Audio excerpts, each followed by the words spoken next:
Hello friend, welcome back to exam select. This is Kuldeep Lodhi and आज की video में हम कवर करेंगे बुद्धिज़्म के बारे में। एंशियंट हिस्ट्री में बुद्धिज़्म के बारे में हम कवर करेंगे। लास्ट वीडियो में हमने कवर किया था जैनिज़्म के बारे में, और अगर आपने ये वीडियो नहीं देखी है तो जाकर आप पहले वीडियो देखें, फिर आप बुद्धिज़्म वाली वीडियो देख सकते हैं। चलिए स्टार्ट करते हैं आज का लेक्चर।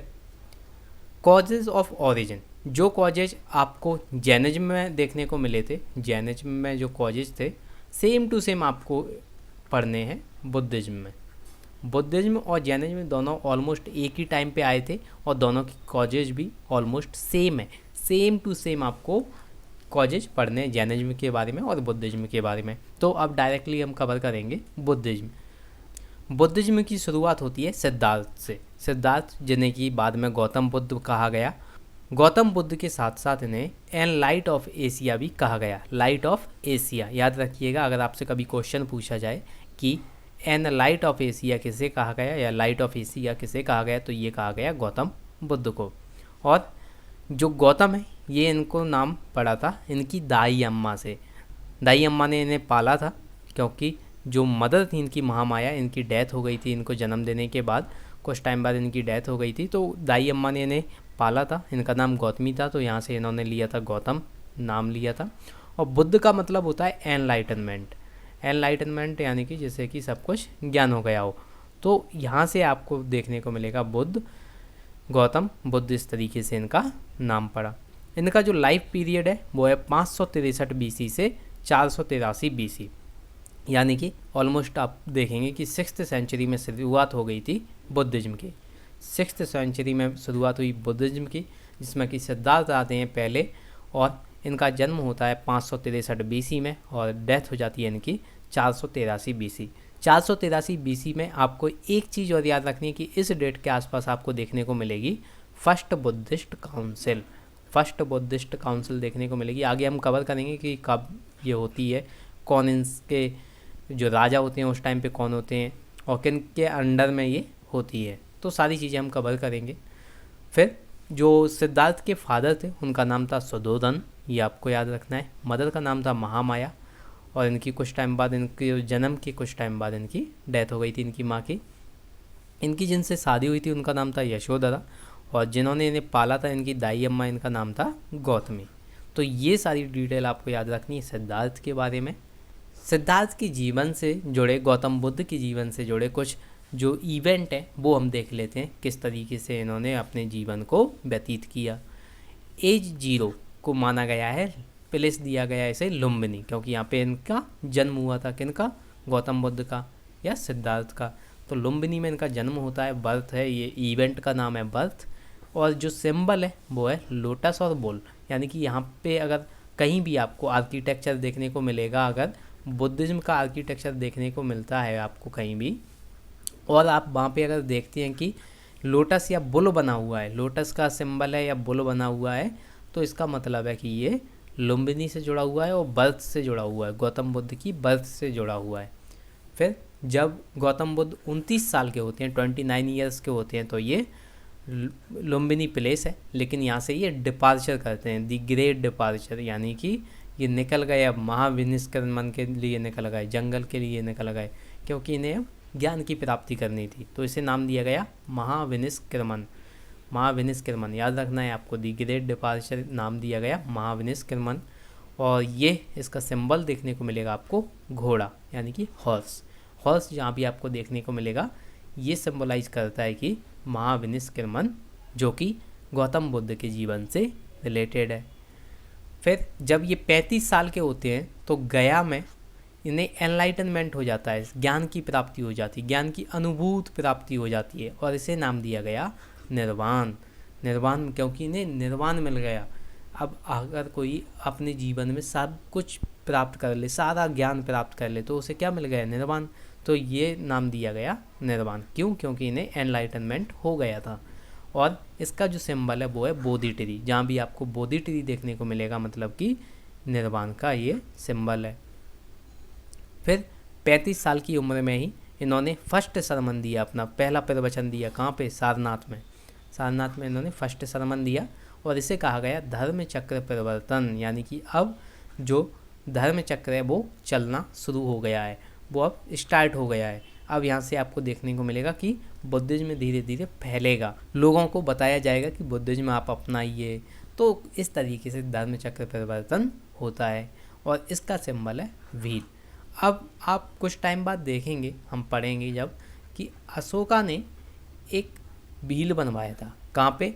सारनाथ में। सारनाथ में आपने अगर कभी सुना हो कि आपको व्हील देखने को मिलता है, और वही व्हील अब हमारा अशोक चक्र के रूप में सिंबलाइज है। तो जो व्हील बनवाया गया था अशोका के द्वारा, वही अब हमारा इंडियन कॉन्स्टिट्यूशन के अशोक चक्र में आपको देखने को मिलेगा। हमारा जो फ्लैग है, इंडियन फ्लैग है, उसमें भी आपको अशोक चक्र देखने को मिलेगा। तो ये हमने सिंबलाइज कर दिया इसे। तो देखिए किस तरीके से हमारे इंडियन कॉन्स्टिट्यूशन में भी बुद्धा का योगदान है। तो ये आपको याद रखना है। सारनाथ में फर्स्ट सरमन इन्होंने दिया था और इसे नाम दिया गया धर्मचक्र परिवर्तन, और यहाँ का व्हील सिंबलाइज है। फिर 80 साल की उम्र में इनका कुशीनगर के स्थान पर इनकी डेथ हो जाती है और इसे कहा गया महापरिनिर्वाण। महापरिनिर्वाण यानी कि इनकी मृत्यु के बाद इन्हें निर्वाण तो पहले मिल चुका था, लेकिन अब इन्हें महापरिनिर्वाण मिल गया। और इसका जो सिंबल है वो दिया गया स्तूप। स्तूप जो आप देखते हैं कि स्तूप बने हुए हैं, जगह जगह बने हुए हैं, सांची के अगर स्तूप देखें आप, तो ये सारे सिंबलाइज करते हैं। तो ये सारे सिंबलाइज करते हैं गौतम बुद्ध की डेथ को, और गौतम बुद्ध की डेथ को कहा गया महापरिनिर्वाण। तो ये सारी चीज़ें आपको याद रखनी है कि कब उम्र में इनके क्या क्या हुआ, कौन सी उम्र में ये क्या करते हैं, ये सारी चीज़ें आपको याद रखनी है। और ये सिंबल आपको ज़रूर याद रखना है कि कौन सा सिंबल किस इवेंट से रिलेटेड है और उसे नाम क्या दिया गया इवेंट को। अब गौतम बुद्ध कहते हैं कि केवल 4 नोबल ट्रुथ हैं पूरी दुनिया में, 4 ही सच्चाई हैं, 4 नोबल ट्रुथ हैं, जो कि हैं दुख। जो पूरी दुनिया है वो कहीं ना कहीं किसी ना किसी दुख से भरी हुई है। तो world is full of sorrows, कहीं ना कहीं आपको भी दुख है, किसी और को भी दुख है, तो सभी लोगों को दुख है, और ये पूरा संसार कहीं ना कहीं किसी न किसी बात को लेकर दुखी रहता है। और इस दुख का निवारण आप किस तरीके से कर सकते हैं? ये कर सकते हैं आप निरोध, द सेसेशन ऑफ दुख का कैसे कर सकते हैं? By conquering desire. और जो ये आप देखेंगे समुदया मतलब desire is the causes of sorrows. क्योंकि जो आपकी डिजायर होंगी, मान लीजिए आप कहते हैं कि मुझे ये चाहिए वो चाहिए, तो उन्हीं से उत्पत्ति होती है सॉरोज की, उसी से आता है दुख। अगर वो चीज़ आपको नहीं मिलती या कोई प्रॉब्लम हो जाती है तो वहाँ से निकल के आता है दुख। तो सभी चीज़ों की जड़ क्या है? दुख की जड़ क्या है? डिजायर। आप जो इच्छा रखते हैं वही डिजायर आपको दुख भी देती है। और इसका आप निरोध कैसे कर सकते हैं? निरोध किस तरीके से होगा दुख का? ये होगा बाय कनकरिंग डिजायर। आपको डिजायर को जीतना होगा, आपको मन बनाना होगा कि ये चीज़ मुझे नहीं चाहिए या मुझे कुछ नहीं चाहिए, मुझे अपना जीवन व्यतीत करना है और सुख खुशहाली से मुझे अपना जीवन व्यतीत करना है। अब आपको डिजायर को अगर कनकर करना है तो आपको कुछ पाथ हैं वो फॉलो करने होंगे, 8 फोल्ड पाथ आपको फॉलो करने होंगे अगर आपको कनकर करनी है आपकी डिजायर। यानी कि आपकी जो भी इच्छाएं हैं आपको उनको कनकर करना है, उनको जीतना है। आपको ऐसा मन बनाना है कि मुझे कोई भी डिजायर ना हो, तो उसके लिए आपको 8 फोल्ड पाथ फॉलो करने पड़ेंगे। वो हैं 8 फोल्ड पाथ आपको देखने को मिलेंगे, जैसे कि राइट अंडरस्टैंडिंग, अच्छी समझ होनी चाहिए, सही समझ होनी चाहिए। राइट थॉट, सही विचार होने चाहिए। राइट स्पीच, सही बोली होनी चाहिए। राइट एक्शन, सही काम होना चाहिए। राइट लिवलीहुड, यानी कि अच्छे से जीवन व्यतीत करना चाहिए। राइट एफर्ट, अच्छे से आपको सही तरीके से एफर्ट डालना है। राइट माइंड रखना है आपको अपना, right mindfulness. And right concentration, आपको अच्छी चीज़ों पर कॉन्सेंट्रेट करना है। ये नहीं कि आप ऐशो आराम की ज़िंदगी के लिए कॉन्सेंट्रेट करने में लग गए, नहीं। आपको केवल अपने लिए और अपने आसपास के लोगों के लिए, आपको जो भी लोग आपसे जुड़े हुए हैं उनके लिए आपको एक अच्छे से विचार रखने हैं, अच्छे से आपको माइंड को तैयार रखना है। तो राइट कंसंट्रेशन भी आपको होना चाहिए। Right understanding, thought, speech, action, livelihood, effort, mindfulness और कंसंट्रेशन, ये 8 फोल्ड पाथ हैं। ये अगर इन्हें आप बस में कर लेते हैं, इन्हें आप फॉलो करते हैं, तो आप डिजायर को पूरी तरीके से अपने बस में कर लेंगे। आपको जो डिजायर है वो परेशान नहीं करेंगे, और डिजायर अगर आपको नहीं होंगे तो आपको सौरव भी नहीं होंगे। तो इस तरीके से आपको 8 फोल्ड पाथ फॉलो करने हैं। अब देखते हैं हम डॉक्ट्रिन ऑफ बुद्धिज्म। बुद्धिज्म की डॉक्ट्रिन क्या है, किस तरीके से बुद्धिज्म को बनाया गया था, किस तरीके से बुद्धिज्म की शुरुआत होती है। तो बुद्ध कहते हैं कि ये सोल और गॉड में बिलीव नहीं करते, ये मेटाफिजिकल वर्ल्ड में बिलीव नहीं करते। मेटाफिजिकल वर्ल्ड क्या होता है कि जो गॉड हैं वो मेटाफिजिकल हैं, आप इन्हें जानते नहीं, आपने इन्हें देखा नहीं।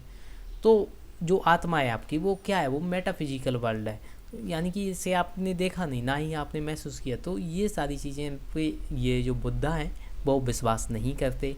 इनका मानना है कि ये सारे मेटाफिजिकल वर्ल्ड तो दूर की बात है, इनको हमें नहीं देखना चाहिए। हमें जो जिस पे कॉन्सेंट्रेट करना है वो है वर्ल्डली प्रॉब्लम्स। वर्ल्डली प्रॉब्लम्स यानी कि जो फिजिकल वर्ल्ड है उसमें जो प्रॉब्लम हो रही हैं लोगों को, जैसे क्या प्रॉब्लम होती हैं, लोगों को खाने पीने की प्रॉब्लम होती है, रहने की प्रॉब्लम होती है, जो लड़ाई हैं वो ना हो ये प्रॉब्लम होती है। तो सुख खुशहाली से रहना ही इन्होंने प्रमोट किया है। इन्होंने कहा है कि जो वर्ल्डली प्रॉब्लम्स हैं उनको ख़त्म किया जाए, और मेटाफिजिकल वर्ल्ड में ज़्यादा विश्वास ना करके आप जो भी वर्ल्ड की प्रॉब्लम है उन्हें सॉल्व करें। और ये आप किस तरीके से कर सकते हैं, और ये कर सकते हैं आप avoiding excess of both. Luxury को भी आपको त्यागना होगा और फ़कीरी को भी, यानी कि आपको बीच का मीडियम जो रास्ता है वो आपको अपनाना होगा। बीच का रास्ता आपको अपनाना होगा, यानी कि मिडल पाथ आपको अपनाना होगा। ना ही तो आप ज़्यादा लग्जरी में जिए और ना ही ज़्यादा फ़कीरी में, आपको बीच का रास्ता देखना है जिसमें कि आपको खाने की भी व्यवस्था हो जाए, रहने की भी हो जाए, और आप सुख खुशहाली से अपना जीवन व्यतीत कर पाएँ। तो इस तरीके से आपको बुद्धिज्म की डॉक्ट्रिन फॉलो करनी है। Laid great emphasis on karma. Buddhism ने जो सबसे ज़्यादा फोकस किया वो किया कर्मा पे। उसी की वजह है कि आपका वर्ण डिसाइड होता है, वर्ण based on action not on worth. यानी कि आपका किस घर में अगर जन्म हुआ है इससे डिसाइड नहीं होगा कि आपका वर्ण क्या है, बल्कि इससे डिसाइड होगा कि आपका एक्शन क्या था। मान लीजिए आप बहुत अच्छे घर में पैदा हुए लेकिन आपके एक्शन अच्छे नहीं हैं, आप लोगों पे अत्याचार कर रहे हैं, उन्हें परेशान कर रहे हैं, तो वो एक्शन क्या अच्छा हुआ? तो उससे वर्ण डिसाइड नहीं होगा। जब तक आपके एक्शन अच्छे नहीं होंगे तब तक आपका वर्ण डिसाइड नहीं होगा, उसका वर्ण का जो बेस है वो नहीं होगा। सो जो बुद्धिज्म है इन्होंने ग्रेट एम्फेसिस ऑन कर्मा इस पे फोकस किया है। जो बुद्धिज्म है ये फॉलो करता है अहिंसा। अहिंसा यानी कि कोई वायलेंस नहीं, नो वायलेंस, वायलेंस नहीं होनी चाहिए। आपको सुख खुशहाली से रहना है, लोगों से प्यारी प्यारी बातें करनी है, आपको एक दूसरे से भाईचारा बना के रखना है, और कोई भी हिंसा नहीं करनी है आपको, ना ही आपको किसी चीज़ को सैक्रिफाइस करना है, किसी भी जीव जंतु को सैक्रिफाइस नहीं करना। टोटली आपको अहिंसा अपनानी है। जैसे कि हमारे father of nation Mahatma Gandhi ji ने कहा है कि अहिंसा परमो धर्मा, अहिंसा परमो धर्मा, यानी कि अहिंसा ही आपका परम धर्म होना चाहिए, आपको अहिंसा ही अपनानी चाहिए, नो वायलेंस। अपोज्ड वर्ण system and let down the principle of social equality. इन्होंने वर्ण सिस्टम को अपोज किया, इन्होंने कहा ऐसा कोई सिस्टम हम नहीं रखेंगे, क्योंकि जो लोग हैं वो सभी इक्वल हैं, जो भी कोई भी व्यक्ति है वो एक दूसरे से भेदभाव नहीं करेगा, वो सभी एक दूसरे के इक्वल हैं। ऐसा नहीं है कि कोई अगर ज़्यादा अमीर है और कोई गरीब है तो ये दोनों अलग अलग हो गए, नहीं, दोनों सोशल इक्वलिटी है। इसको जो परमिशन मिलेगी वही इससे मिलेगी, जो इसके लिए काम होंगे वही इसके लिए काम होंगे। तो देखिए कितने अच्छे इन्होंने प्रिंसिपल बनाए हुए थे बुद्धिज्म में, कि जो इक्वलिटी है कि जो लोग हैं उनमें आपको इक्वलिटी देखने को मिलेगी, सभी जो लोग हैं वो एक साथ, सभी एक साथ रहेंगे और वो एक दूसरे से भेदभाव नहीं करेंगे। तो इन्होंने सोशल इक्वालिटी पे काफ़ी ज़्यादा फोकस किया है। अब देखते हैं हम लिटरेचर, साहित्य। साहित्य कैसा है बुद्धिज्म का? तो बुद्धिज्म ने जो स्टार्टिंग में लैंग्वेज एक्सेप्ट की थी, एडॉप्ट की थी, वो थी पाली लैंग्वेज, प्राकृत पाली लैंग्वेज। ये क्यों इन्होंने एडॉप्ट की थी, क्योंकि ये कॉमन मैन की लैंग्वेज थी।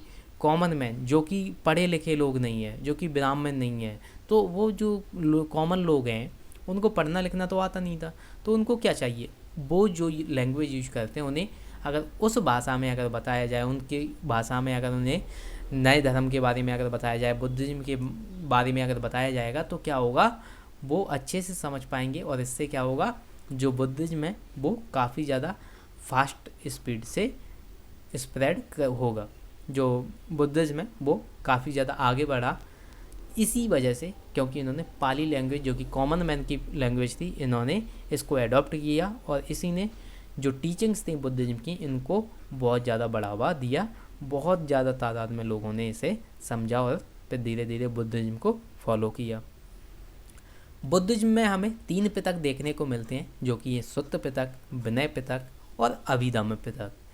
सुत्त पितक में आपको देखने को मिलेंगी बुद्धिज्म की सरमन्स, यानी कि जो इनके प्रवचन हैं, जो इनकी टीचिंग्स हैं, वो आपको कहाँ पे देखने को मिलेंगी, बुद्धिज्म की टीचिंग आपको देखने को मिलेंगी, बुद्धा की टीचिंग आपको देखने को मिलेंगी सुत्त पितक में, जो सरमन ऑफ बुद्धा हिमसेल्फ, इन्होंने पूरी टीचिंग्स अपनी सुत्त पितक में रखी हुई हैं। विनय पितक, विनय पितक में आपको देखने को मिलेंगे कोड ऑफ कंडक्ट, जो भी फॉलोअर्स हैं बुद्धिज्म के, उन्हें क्या क्या रूल फॉलो करने हैं, और जो मॉन्क होते हैं उन्हें कौन कौन से रूल फॉलो करने, ये सारी चीज़ें आपको कोड ऑफ कंडक्ट देखने को मिलेंगी विनय पितक में। अभिधम्म पितक, अभिधम्म पितक ये फिलोसफिकल आइडियाज़ हैं बुद्धिज्म के। अभिधम्म पितक में आपको देखने को मिलेंगे philosophical ideas of Buddhism. Buddhism के जो फिलोसफिकल आइडियाज़ हैं वो उन्होंने अभिधम्म पितक में मेंशन किए हुए हैं। अब देखते हैं किस तरीके से बुद्धिज्म स्प्रेड होता है, किस तरीके से दुनिया दराज में फैलता है, ये हम देखते हैं। 2 काइंड ऑफ डिसिपल्स, आपको बुद्धिज्म में 2 डिसिपल देखने को मिलेंगे, एक जिन्हें मॉन्क्स कहा जाता है और भिक्षु जिन्हें कहा जाता है, और दूसरे मिलेंगे आपको ले वर्शिपर यानी कि उपासक। अब क्या होता है, आपने देखा होगा हिंदू धर्म में क्या होता है, एक होते हैं आपके ब्राह्मण, और हिंदू धर्म में हर कोई ब्राह्मण तो होगा नहीं, या हर कोई ब्राह्मण तो है नहीं, तो बाकी के क्या कहलाएंगे, भक्त, और भक्त को ही क्या कहा गया यहाँ पे, उपासक। यानी कि बुद्धिज्म के अगर धर्म से देखा जाए तो मॉन्क्स हो गए आपके ब्राह्मण, और जो भिक्षु हैं और जो उपासक हैं वो हो गए आपके यहाँ पे भक्त।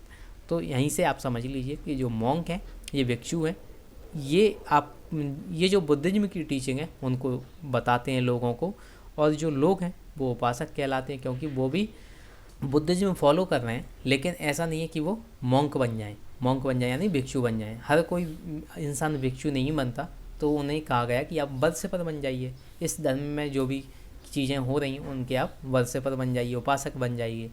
तो जिस तरीके से हमारे हिंदू धर्म में आपको ब्राह्मण और भक्त देखने को मिलते हैं, उसी तरीके से आपको बुद्धिज्म में मॉन्क्स और उपासक देखने को मिलेंगे। ऑर्गेनाइज्ड प्रीचिंग, जो मॉन्क्स थे उन्होंने अपने संघ बनाए, एक टीमें बनाई उन्होंने, और इनका क्या मतलब था, संघ का क्या काम था, इनका पर्पज़ था बुद्धिस्ट की टीचिंग है उनको हम स्प्रेड करें, लोगों को बताएं, इससे लोग उसके बारे में जान पाएंगे, बुद्धिज्म के बारे में जान पाएंगे, और बुद्धा की जो टीचिंग है उनको समझ पाएंगे। अब यहाँ पे आपको एक चीज़ देखने को मिलेगी कि जो मेंबरशिप थी वो सभी के लिए ओपन थी, open to all, membership was open to all. अगर आप मेल हैं तो भी आप फॉलो कर सकते हैं, फीमेल है तो भी आप फॉलो कर सकते हैं, किसी भी क्लास से अगर आप हैं तो भी आप फॉलो कर सकते हैं, क्योंकि यहाँ पे कोई भी रेस्ट्रिक्शन नहीं थी किसी भी क्लास को लेकर। Without any class you can follow the membership of Buddhism. So membership was open to all, male or female, without any class or distinction. Less philosophical details, Buddhism में आपको कम philosophical details देखने को मिलेंगी, और ये बहुत ज़्यादा हेल्प करती हैं जो अनएजुकेटेड लोग हैं उनको आकर्षित करने के लिए। जो वर्ण हैं, अनएजुकेटेड वर्नाज हैं, उनको अपील करते हैं ये, क्योंकि यहाँ पे आपको बहुत ज़्यादा टफ बातें देखने को नहीं मिलेंगी, टफ रूल्स देखने को नहीं मिलेंगे, ज़्यादा फिलोसफिकल डिटेल्स आपको देखने को नहीं मिलेंगी ज़्यादा। तो इससे क्या हुआ, लोगों को, जो अनएजुकेटेड लोग हैं उनको ज़्यादा समझ में आने लगी चीज़ें, उनको ज़्यादा दिमाग नहीं लगाना पड़ा, आसानी से समझ जाते थे, जो भी बात बोलते थे, जो भी बुद्धिस्ट की टीचिंग थी वो आसान थी, तो इनको समझने में काफ़ी ज़्यादा दिक्कत नहीं होती थी। इसी वजह से ये लोग बुद्धिज्म की तरफ मुड़ गए। अब धीरे धीरे क्या होता है, जो राजा होते हैं, मगध का राजा, कौसाल के, कौसंबी के, इन्होंने क्या किया, इन्होंने भी बुद्धिज्म अपना लिया। तो इससे क्या हुआ, जब अगर राजा कोई धर्म अपनाता है तो प्रजा तो ऑटोमेटिक अपना लेगी ना। तो इससे क्या हुआ, बहुत ज़्यादा स्प्रेड हो गया बुद्धिज्म, पूरे इंडिया में बहुत ज़्यादा स्प्रेड होने लगा धीरे धीरे। स्टार्टिंग में ये बिहार और जो ईस्टर्न इंडिया है वहाँ पे फॉलो किया लोगों ने बहुत ज़्यादा, फिर धीरे धीरे ये फैलता चला गया पूरे इंडिया में। और जो अशोका हैं, इन्होंने एडॉप्ट जब किया बुद्धिज्म को, तो इस टाइम पे तो बुद्धिज्म पीक पर पहुंच चुका था, यहाँ पे बुद्धिज्म बहुत ज़्यादा स्प्रेड हो चुका था। और जो अशोका हैं, इन्होंने पूरे दुनिया दराज में अपने दूत भेजे बुद्धिज्म की टीचिंग को बताने के लिए, और बुद्धिज्म लोगों को फॉलो करना चाहिए। इन्होंने ये बताया कि क्यों आपको फॉलो करना चाहिए। इन्होंने अपने दूत भेजे श्रीलंका, दुनिया दराज में इन्होंने अपने दूत भेजे, जिससे कि लोग बुद्धिज्म की टीचिंग को समझ पाएँ। अब ये देखिए आप, इंडिया में ये यहाँ पे स्टार्ट हुआ, ये जो बिहार और ईस्टर्न इंडिया है। फिर धीरे धीरे आप देखेंगे इसकी श्रीलंका पहुँचा, इंडोनेशिया साइड पहुँचे, Thailand, Cambodia, Laos, Afghanistan side, और इससे इधर साइड से ये चाइना पहुँचा, फिर Korea, Japan, east China side. तो ये सारे आपको किस तरीके से बुद्धिज्म एशिया में फैला, ये आपको देखने को मिल रहा है। तो इस तरीके से आपको देखने को मिलता है कि बुद्धिज्म किस तरीके से पूरी दुनिया में फैला। ये आप देखिए कि इंडिया से, ये आप देख रहे हैं 5th सेंचुरी BC है, यहाँ पे ये अवध है। ये आपको यहाँ पे देखने को मिलेगा पाटलिपुत्र, नालंदा, सोमपुरा, कुशीनगर, कपिलावस्तु। तो यहाँ से धीरे धीरे स्टार्ट हुआ फैलना, फिर श्रीलंका पहुँचा 3rd सेंचुरी BC में, फिर इधर आपको इंडोनेशिया में देखने को मिलेगा।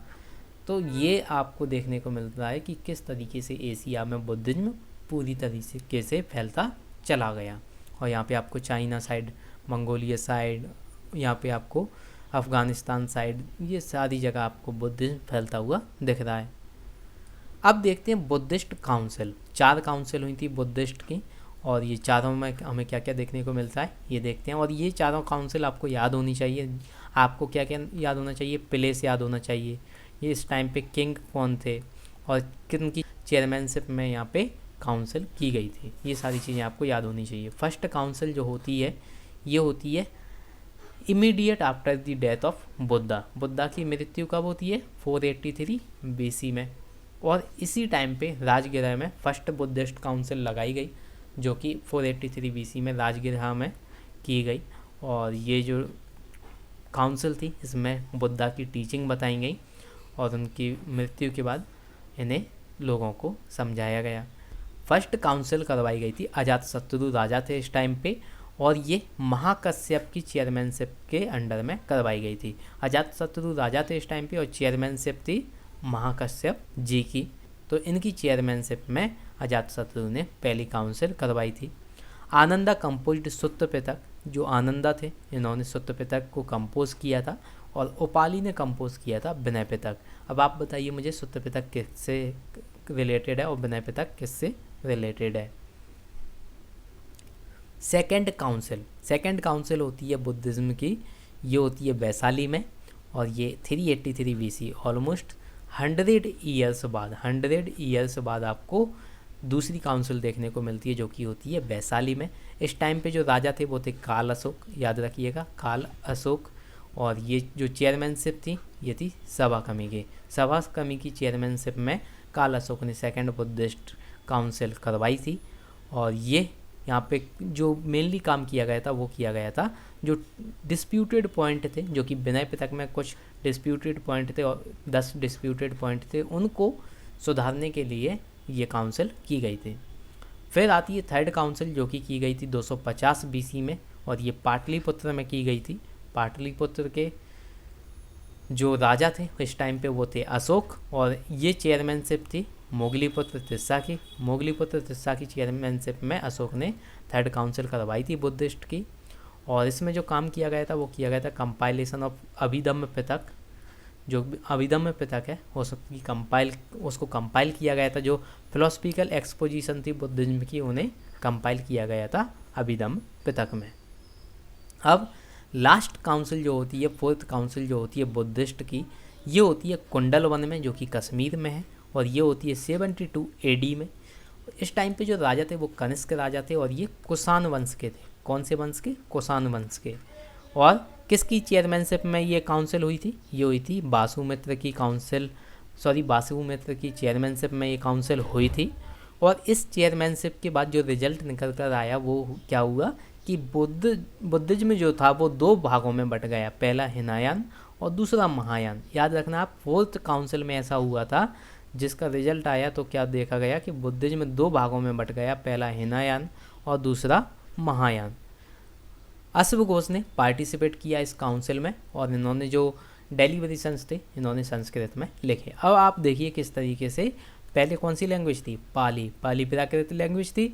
अब क्या हो रहा है, धीरे धीरे संस्कृत फॉलो की जाने लगी है, संस्कृत आ गई है अब धीरे धीरे, क्योंकि बुद्धिज्म जो था वो 2 भागों में बट गया, हिनायान और महायान ने संस्कृत को प्रमोट किया।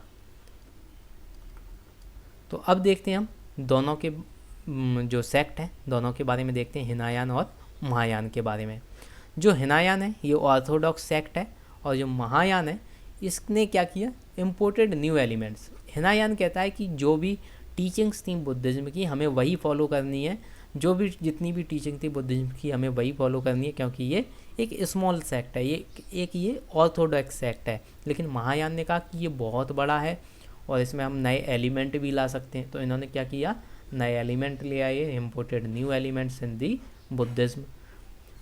हिनायान में बुद्धा को गॉड नहीं माना गया, बुद्धा नॉट अ गॉड, इन्होंने बुद्ध को भगवान नहीं माना, भगवान का दर्जा नहीं दिया। लेकिन महायान में क्या होता है, इन्होंने बुद्ध को भगवान माना, इन्होंने बुद्ध को भगवान की उपाधि दे दी।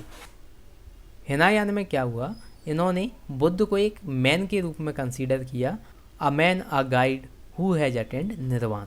लेकिन महायान में क्या हुआ, इन्होंने कॉन्सेप्ट ऑफ बोधिसत्वा का फॉलो किया।